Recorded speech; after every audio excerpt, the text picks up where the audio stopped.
This is just a brief presentation to start off on some of the big picture questions that are emerging from Arlie Hochschild's Stranger in Their Own Land, Anger and Mourning on the American Right.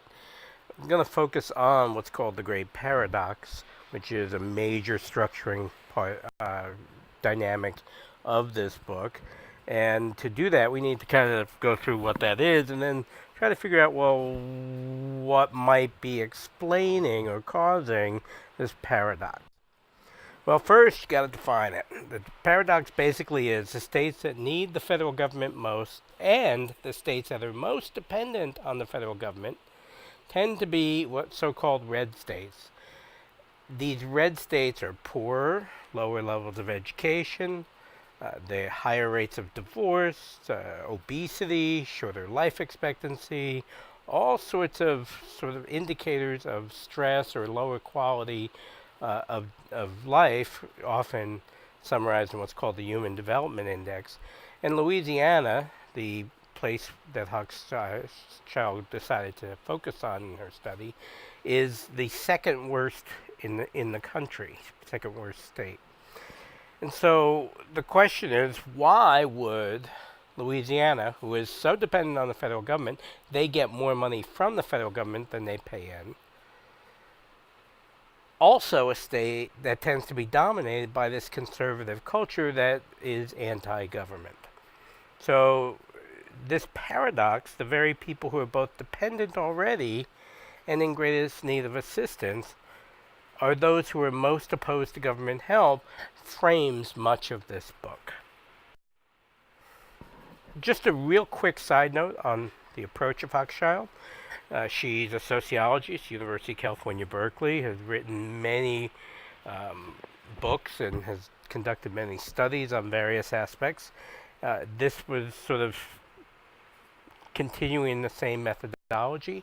She tends to be what's called an anthropologist in the way that she goes and studies, meaning she goes into the culture, she connects with the people, and she stays with them and visits them and tries to see what's going on a day-to-day basis as part of the study.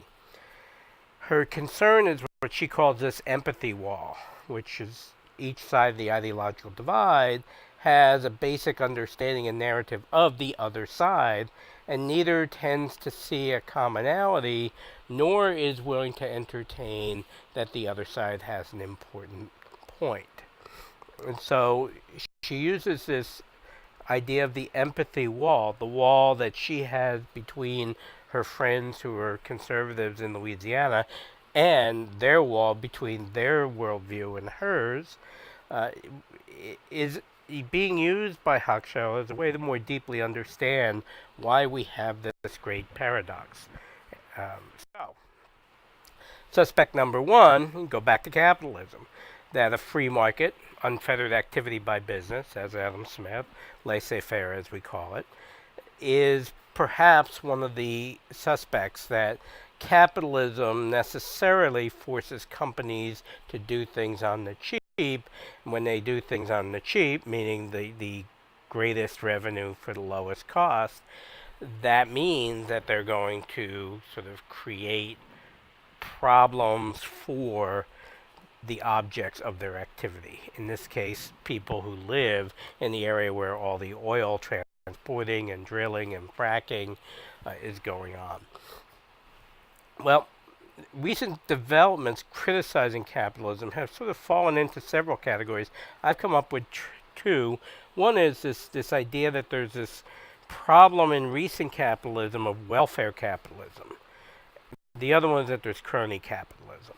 Let's do welfare capitalism because it's a more fully developed, and then we'll go on to crony capitalism.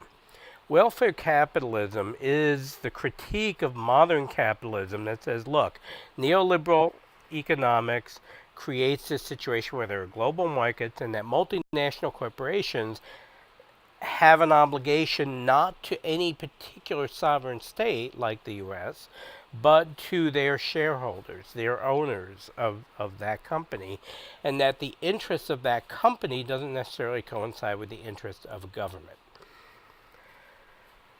Because of that, companies don't feel an obligation to pay taxes. That instead they sort of go around looking for the lowest cost of productions, and the way that governments can sort of lure them in is through what are called tax incentives. And we saw in the book that Bobby Jindal, as governor of Louisiana, increased the tax incentives for oil companies to come and drill or frack in Louisiana.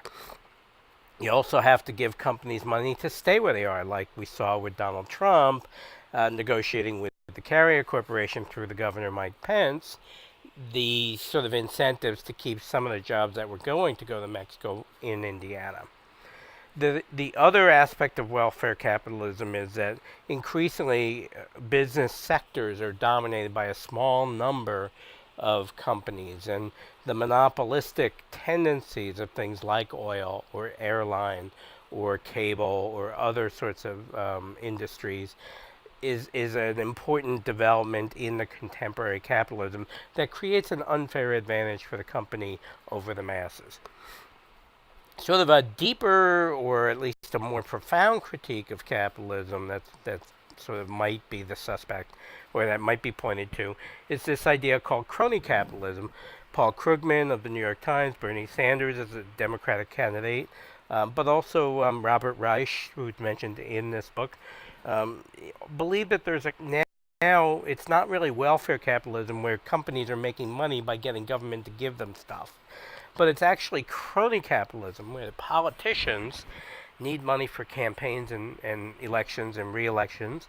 And so they go to these businesses for contributions the businesses give them. And then when they're in office, they start writing things that will end up representing the interests of those who contribute. And since corporations have about a 10 to 1, I believe, advantage on donations to political campaigns, once elected members of Congress and other legislatures tend to focus on the interests of these contributors. And so business interests dominate. The second sort of explanation for this great paradox are the specific practices of businesses. And in the book, there's a discussion of the least resistant personality research that companies were using to try to figure out how to decide where they were going to move. And that's basically find those who live in places with populations that are least likely to resist and complain. People with high school degrees, rural people, Catholics, and generally speaking, blue-collar types. And so these people are least likely to resist and complain, and then go in and demands for state and local tax benefits. And there's a quote in the book, better in St. Charles than in Houston, meaning, well, we didn't get many jobs. As a matter of fact, we have those man camps that are housing Filipinos and others from abroad because they're cheaper labor, but at least they're here and not somewhere else. And then again, companies practice what's called often philanthropic initiatives, being good neighbors, not because they want to be good, but because it helps them to do what they want to everywhere else in their business practice. And so, how can we sort of possibly oppose what they want to do? They've been helping us with the schools, they've been contributing to the ballet, etc.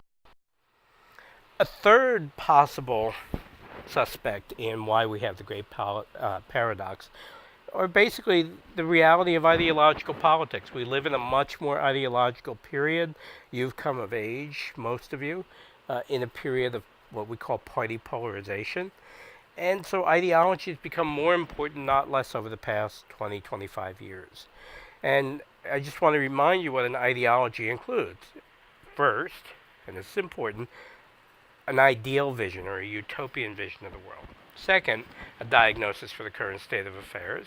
And then third, a plan for getting from where we are now to that ideal state. The details, the goals, the policies, and the implementation plan. So The ideological politics can be seen in social institutions and the traditions that we hold near and dear, in the information that gets put out there and also consumed, that's also repeated and promoted by what we call opinion leaders. And again, ideology can be expressed in public policy, whether it's on the left or right. In this case, of course, it's the right. Suspect 4, which is the second, I guess parts 3 and 4, are really about the line cutters. The idea that there's this big giant line to the American dream, and that white Southerners or rural blue collar types have been standing in line, and increasingly that line isn't moving. But not only that, there are people cutting in line. And so, the line cutters are the important component here. And people are standing way in the back of the line going, gee, how come these people are getting to cut into the line? And that builds a resentment. A big emphasis here is on this identity politics, and both of the critique that the conservatives in Hochschild's book sort of share with her, but also the irony that they themselves are engaging in an identity politics of victimhood that they often have a hard time getting out. So that's all I wanted to do in terms of sort of talking about what the great paradox is and what might be causing it. I didn't want to go too far into depth because I want you to be able to do that in your discussion groups or in the discussion list. So see you soon.